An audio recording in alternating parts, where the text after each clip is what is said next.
joined by a few of my colleagues. I'm not sure if they're here to support me or to cheer you on, but we're a team, so we're all here. And first and foremost is Sandra Almazan. She's also on the Affordable Lending and Housing Equity team. We have Lauren Chiloni, and Lauren is from our Government and Industry Relations Department. And then last but not least is Adria Van Berskirk, who is from our Business Account Management Solutions team. So thank you so much for inviting us here. Special thanks to the coordinators of this event, MassSaves, and the Midas Collaborative.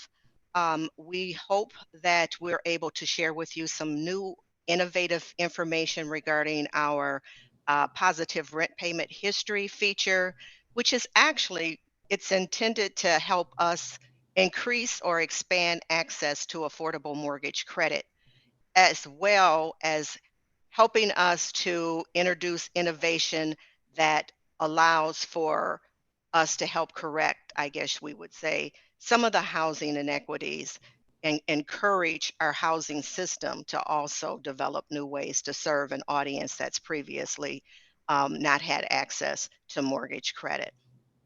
So with that, I also want to share Fannie Mae has been at work trying to move forward our mission, and it's always been our mission to provide mortgage credit to all borrowers, and especially those in the low and moderate income arena and those in communities of color.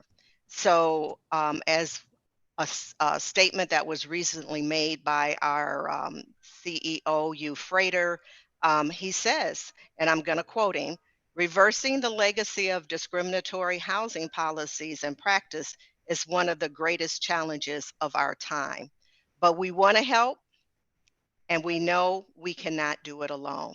So again, I say thank you for having us here this afternoon. We ask that what we share with you, that you'll share with others, especially those of you who have customer-facing clients or clients who are looking at trying to obtain safe and affordable housing. Okay. So before I delve into the positive rent payment history, I want to lay a foundation or give you some background.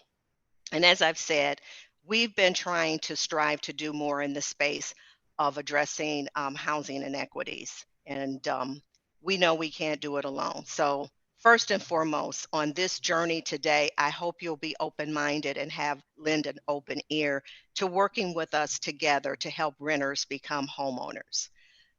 We have totally, I think, all found and agree that there are so many obstacles out there facing consumers that are on their path to home ownership, from appraisal bias to not having down payment assistance or needing closing costs. There are just so many obstacles, but the evolution is also apparent in the data and some of the experiences that our renters and homeowners share with us. So we again want to make sure that you know that Fannie Mae is trying to make a difference. And today we're going to talk about one of our groundbreaking, we call it a groundbreaking innovation that was introduced to our desktop underwriting system less than a month ago, the positive rent payment history, and how that particular feature will help us to hopefully approach or reduce some of the obstacles that are facing consumers. And we are saying we're doing this one step at a time. Okay, one step at a time.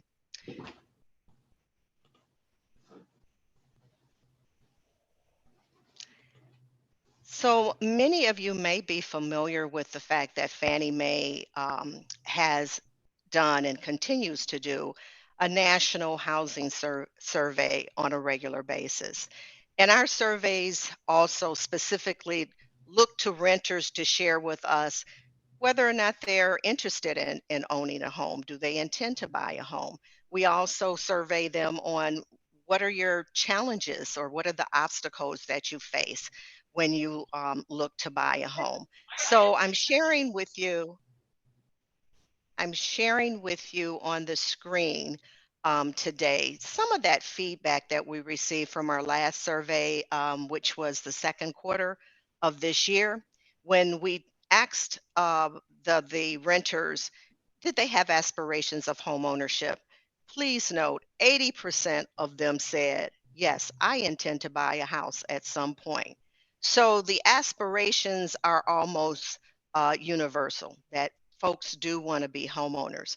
But as you look at the screen, you'll also see the percent of those that responded that they're interested in buying a home and who has the highest percent of intent. So the first bar that you see, and I hope this is showing up well for you on the screen, but 75% of the renters that we surveyed from the white population said that they were very interested in buying a home.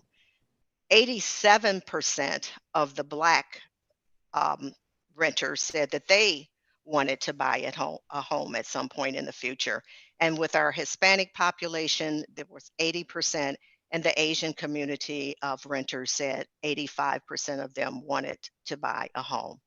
What you will note is the largest percent of those who have a desire to buy a home are our Black population. Our research also showed that our Black renter population was also most interested in knowing or learning more about the aspects of buying a home. What did we need to have for a down payment? How do we get access to down payment assistance? How do you get a mortgage pre-approval done? What is the documentation I would need if I were applying for a loan? And then certainly some of the bigger issues were, how do I get my debt in order, and how do I manage my credit score? So that um, is it just speaks mounds to who wants a house and who's looking for help. And so the question that we had to ask ourselves as a result of this survey and others, this isn't the first one, but should all of these folks have their faces pressed up against a window of opportunity, or is there really something that Fannie Mae can do to help them? And I'll let that just resonate for a moment. Hearing some feedback. I'm sorry, I can't mute people, but I am hearing some feedback. So please, if you can either mute your phones or keep the noise down, I'd appreciate it. Okay, so that's number one as part of our survey. The second, so sorry, showing messages here. The second point that I want to bring or raise as a result of the survey is that the down payment and insufficient credit obstacles were the top two obstacles that our renter population said they were faced with. There are several, again, there's a long list here, insufficient income, processes too convoluted, lack of jobs, that kind of thing. Some of which we can't control. But the two things that were again at the top of the list were having down payment or closing cost money, and then insufficient credit or an insufficient credit score. And if you look over to the right side of the slide, you'll see the responses based on racial demographic. Of those renters that were white, 26% said that down payment was an obstacle. 21% of the Hispanic renters said it was an obstacle. 31% of the Black renters felt this was an issue. And 31% of the Asian renters also agreed that this was an issue. And then when we talked about insufficient credit or an insufficient credit history, we saw 17% of the white renters felt that this was a problem for them. 30% of the Hispanic community felt it was as well. 32% of the Black renters felt that credit was a problem, and 10% of our Asian community felt it was a problem. And so you see, we've kind of like boxed off, if you will, on this slide the two areas that were the I won't say top runners, but they are the most problematic based on the feedback that we're getting from the renter population. And with that, the aspirations are mostly are more skewed, if you will, higher for the Black renter community. We all probably figure this is not a uh, new news, I guess I'll say, because certainly we all are aware probably that the current homeownership rate gap between whites and blacks is about 30 percentage points, which equals about 4.7 black households. So would you say we have work to do? I would say we have work to do. So what Fannie Mae feels we can address in the whole sphere of helping to reduce inequalities in housing really and truly deal with, yes, we can help increase the face of the mortgage industry staff. So we're working hard to help increase industry representation by putting in place programs that help lenders and appraisers and others in the industry to hire minority talent.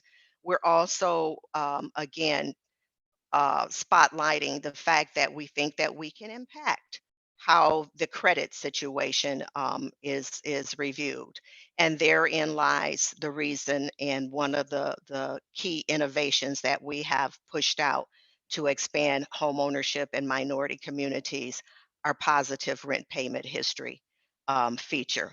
This is truly a key response to the insufficient credit or the credit score that you see coming up on these surveys. So now let's dig a little bit deeper on that topic.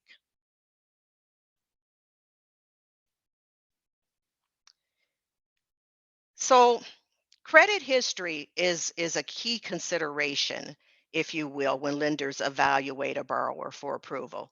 But did you know that only 5% of the renters really have their rent payments reported in their credit bureau? So not a lot of meat on those bones. So, to put it into perspective, these potential borrowers are already at a disadvantage because that rent payment history is not showing up in a credit report. That said, we recognize that. And on September 18th, Fannie Mae introduced in our desktop an update to our desktop um, underwriter, which is our automated mortgage underwriting system, a new feature that will allow lenders to consider the history, the payment history of a borrower when assessing their eligibility. By adding this feature, it should help to expand the access to credit in a safe and sound manner, and it should also increase opportunities for thousands of individuals who first-time home buyers to achieve homeownership. We feel this is truly an important step forward in expanding access to credit to many of those previously underserved demographics.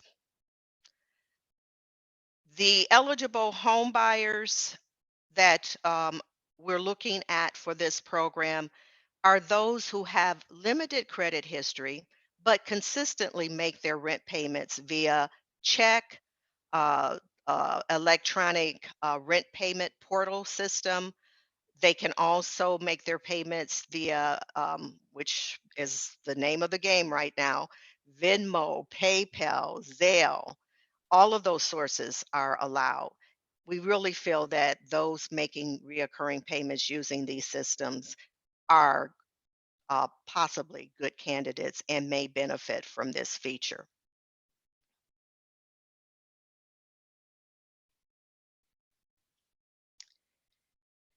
So here's a little bit more about what an individual would need, the criteria an individual would need to meet to be considered for the positive rent payment history.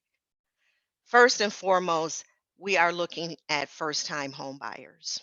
We're also looking for folks that are purchasing a primary residence, so no investments here. The credit score needs to be a minimum of 620, and they need to currently have at least 12 months of consistent rent payment history of 300 or more dollars per month observable on a bank account. So those are the overarching criteria for the consumer.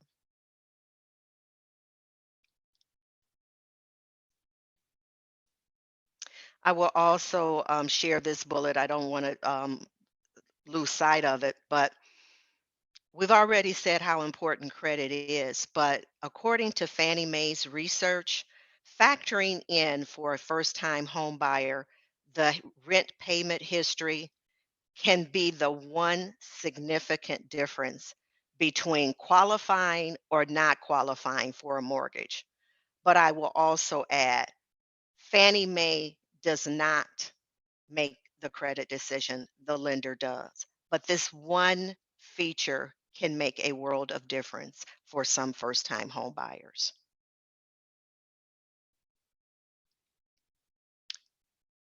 And lastly,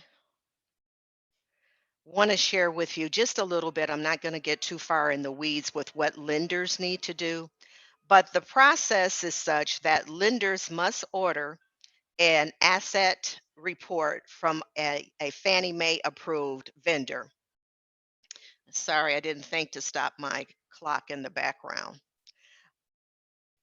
Okay. So the lender again must order a verification of assets from a Fannie Mae approved vendor. That asset report has to contain 12 months of transaction level history from the borrowers or from the home buyer's uh, specific bank account. The rent history gathered from a potential home buyer's bank account is only done with their permission. I repeat, it is only done with the potential home buyer's permission.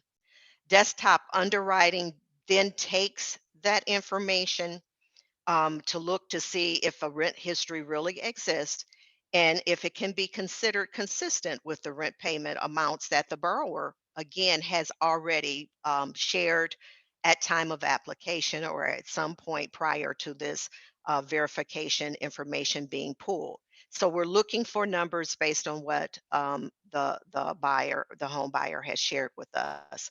This same report is actually leveraged for asset validation as well as rental identification. No other bank information, I repeat, no other bank information will be pulled from that statement or factored into the desktop underwriting recommendation. And also note, we're making this change without involvement of the credit bureaus at this time.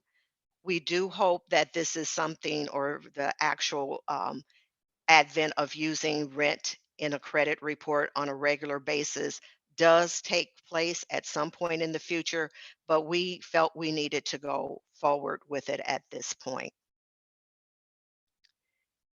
Again, I started out giving you a quote by our CEO, Hugh Frater, but I want to read this last bullet, which is actually another quote that you has shared recently with us and with the greater community. Is that this is such a cutting edge event with the rent payment history. His comment is this technology is a win win for renters looking to own a home. That is, there is no way it can hurt their credit score, and it will only be used to help eligible home buyers qualify for mortgage credit. Any records of missed or inconsistent rent payments identified in the bank account and not already reflected on the borrower's or the applicant's credit report will not negatively affect their ability to qualify. I repeat, it will not negatively affect their ability to qualify. So, as I said, this was rolled out September 18th. While the initial feedback has been positive, we expect a meaningful but modest impact at first until this is a feature that is picked up and utilized more broadly. So we're feeling pretty good about what we're seeing thus far. So with that, I'm gonna stop. I do hope during the session that and I might be in Chi, you might tell me this is your lane, but I do hope that we can hear from you as to what you're hearing from consumers.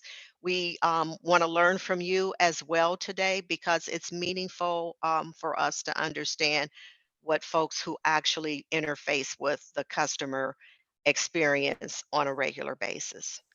So I'll stop right here.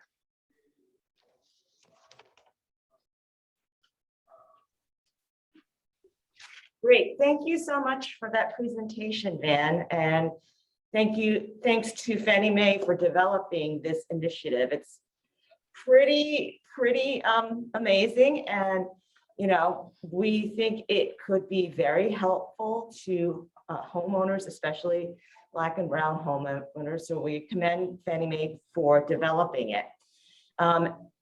It's an important initiative because there's been a lot of buzz and discussion about using rent payment data to help consumers either to establish a credit score or improve their credit score. And that does have a lot of potential, but we want to do it from a consumer advocate's perspective. We want to make sure we do it the right way by helping a lot of people without harming folks. And Fannie Mae's initiative does do that. It helps without possibly hurting.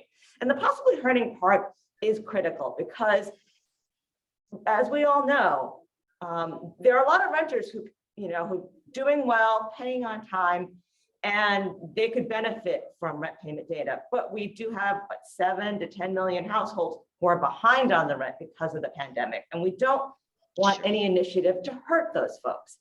So the way Fannie Mae is doing it by getting the consumer's permission, most importantly, that this is consumer permission data, is really important. It's also good, actually, not that it's not in the credit bureau's files. I mean, I know there's some discussion and back and forth about it, but sort of from a macro level, one of the criticisms of the credit bureaus is that they're an oligopoly and really a functional monopoly, and that leads to all sorts of problems.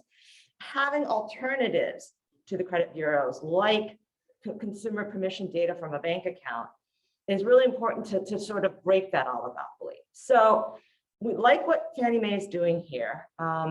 There's some talk of other initiatives where you would just take like all of the tenants of a certain management company and feed their payment history into the credit bureau's data. And that kind of initiative we would be skittish about because we'd be worried about those folks who, through no faults of their own, got behind in the rent. We know that happened to lots of families during the pandemic.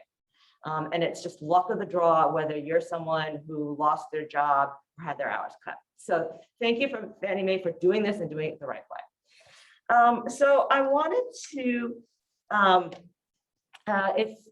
to ask for some ask a few questions about the presentation.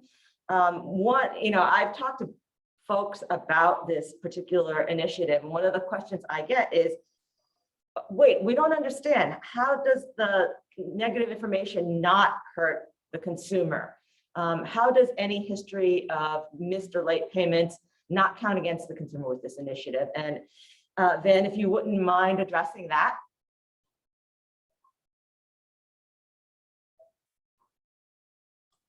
Sure, thanks for the question, Chi. So first and foremost, understand that the verification is looking for consistent recurring payments with an amount on it, because let's say that renter has said, I pay $300 a month. And so we're setting the feature up to go in to look for $300 every month to some entity that has been told to us, or even a private individual. Let's say the borrower actually doesn't pay the company, they pay their roommate, and the roommate makes the payment. So we're going in looking for something that is consistent, reoccurring every month. If we don't see a consistent pattern, we come back with, we could not establish that there was a reoccurring payment made. And that's it. So we're not looking at, did they miss a payment? That might be something that's reported by the landlord or somebody on their regular credit report, but that's not the purpose of this feature. It is to look for the continued payments on a monthly basis and to qualify that as a positive payment history. Great, thank you for clarifying it. That's very helpful and something that those of us who are talking with other advocates or within the community can convey. So the other question I wanted to ask about is, during your presentation, you mentioned a vendor that has to be signed up, so I assume this vendor obtains the information. Can you describe their role a bit? And so these are third-party technology vendors that provide services in the process of collecting consumer information. And those vendors have been, shall we say, approved or gone through some type of a due diligence process with Fannie Mae. And we have stated that they are approved Fannie Mae vendors. There's actually a list of those vendors out on our fanniemae.com website if someone wanted to see who the vendors are. But they are, again, um, the lender decides which one of these vendors they want to work with, but we put forth the list so that folks know we've approved them. Great, thank you for that information. It's again, really helpful. So wanted to see if other folks had any questions. I actually have a question. So my name is Karen Rabaza, and I know you mentioned that this program could be used for a primary residence, not for an investment property. Could this be used also for a multifamily owner occupied, or is it all for a specific property type like a single family or a condo? And that is a good question, and I'm not sure I have a full answer, but as long as the borrower was going to occupy one of the units, I believe it's okay. I'm not sure. I'll ask Lauren if she knows for sure if a 1 to 4 family unit, or a 2 to 4, I guess I would say, is also eligible. I don't know about the eligibility, but I would imagine if it's being run through DU, what would happen is they would get that same message, that they'd like that additional information to see if they would qualify. But we can get a more definitive answer and follow up. Absolutely. Sandra, did you have anything you wanted to say on it? Because I was just going to suggest, or I was going to state that this is Adria from Fannie Mae, being that this is part of the qualification of the consumer, not the actual eligibility for a 2 to 4 unit, I believe they should be able to get approved for it. Okay, thank you. The other question. But we will confirm, okay? We will. definitely will confirm, Karen. Please, thank you. I guess that is an important factor, just because a lot of the first-time home buyers, especially generations, they do start, looking into multifamilies because it's part of, a family, right? They usually buy 2 or 3s because they want to bring their family with them. So I guess it's important for us to know. The second thing is, I would like to know how lenders are using this. I know some lenders they do interpretation differently when it comes into guidelines and new things, right? And I know that back in the summer, I heard about something that came up with rental, using that rental history, especially if you were buying a multifamily, you needed to show proof of paying rent in order for you to buy a multifamily owner occupied, which in a sense, it kind of like became a barrier to homeowners, especially if you were a first generation home buyer that lived with your parents and you didn't have that rental history. So I just wanted to make sure and maybe have more clarification, like what you presented doesn't seem to really be what I'm saying. I mean, it's a completely different, but I just want to see how lenders are putting interpretation into this new process or new guideline. So let me make sure I understand your question. You're suggesting that the applicant has never paid rent or hasn't paid rent in the last 12 months, perhaps lived with a family member? Correct. Is that what like yes, that this does not impact their ability to purchase a multifamily home if they don't have that rental history. Van, this is No, if Adrienne. that does not have, Adria, let me finish this Yes, first. please. The fact that they're purchasing a multifamily home would not be the criteria that they're looking at to say they can't do it, because we're going to have an appraisal done on that multifamily dwelling, and the appraiser will give information in their assessment as to what the fair market rates of rental is for that particular unit. And then there is a factor, a percent that they use to say this would be the type of revenue that that borrower would receive. So that's one thing. And I would suggest you could refer to our selling guide when you're looking at how to qualify rental income for a borrower.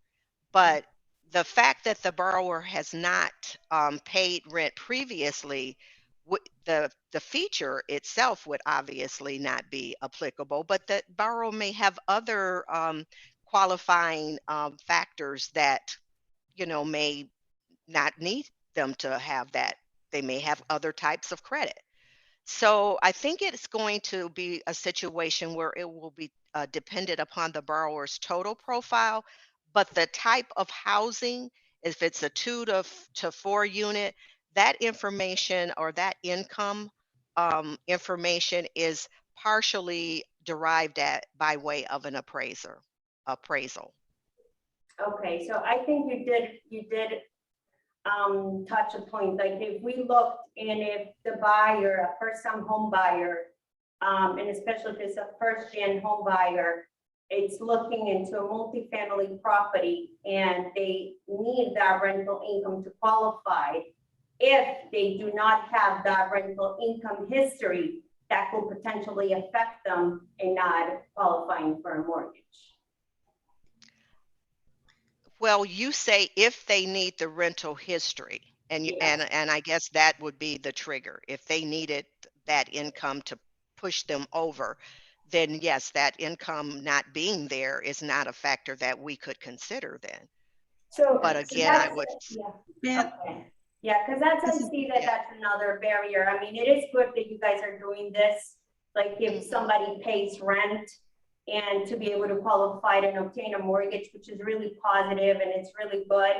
The other factor is if somebody, especially a first-time home buyer, and this is what I see really, it's like first-time home buyers really look into multifamily, and a lot of our low income families, they tend to pay everything in cash. I mean, not a lot of them use the Venmo, and and they could be affected by this new other guideline that if they don't have this history of proof, they cannot be qualified for an affordable or not an affordable multifamily. So I guess it goes in both ways. It's really good that you're doing it, and I would like to see if there is any revisions with Fannie Mae regarding to that, and using qualifying income, because that could be another barrier for low income and people of colors, when buying a multifamily home.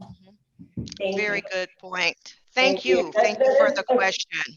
Yeah, thank you for all those questions. It's really important to have the perspective from the community. I would just say a lot of these a lot of these initiatives to use payment data from bank account histories really depend on the consumer having a bank account. And we know that having a bank account isn't super easy for a lot of consumers, especially low-income consumers, because all the fees and the issues.